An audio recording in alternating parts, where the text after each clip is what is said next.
Nakakain ka na ba ng tamilok? O di kaya ng ugaong?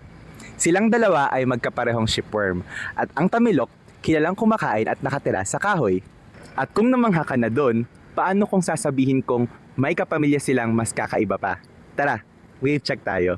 Ito ang antingaw o Lithorhedo abatanica, isa sa mga shipworms na pinag-aaralan ng mga UP-MSI scientists. At alam kong ang tanong ng karamihan ay, Bakit nga ba katangi-tangi ang antingaw?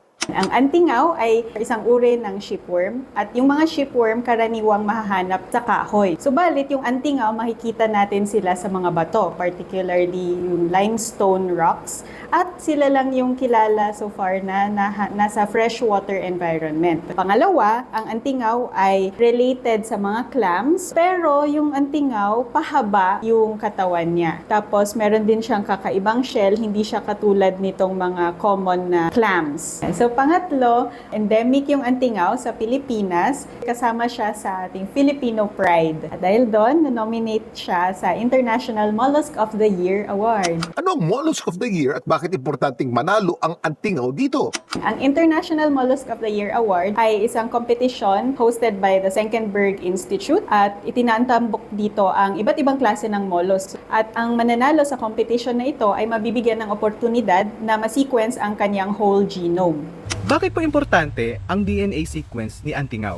Dahil kakaiba yung habitat ng antingaw na nasa bato, mahalaga na makuha natin yung whole genome sequence kasi mabibigyan nito tayo ng impormasyon para malaman at maintindihan kung ano yung life strategy niya, paano siya nabubuhay doon. Paano po ako makakatulong? makakatulong ka sa pamamagitan ng pagboto ng antingaw. Upang bisitahin ang website, iscan ang QR or i-click ang link sa caption. Pagkatapos, huwag kalimutang botohin ang Lithorhedo abatanica sa poll. At kung nagtataka ka kung saan nadiskubre ang antingaw, nadiskubre ito sa Abatan River sa Bohol. Kaya Lithorhedo abatanica dahil litho na nangangahulugang bato at abatanica mula sa Abatan.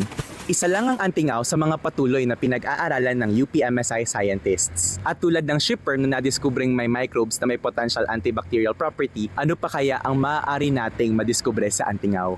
I'm PJ and this has been Wave Check.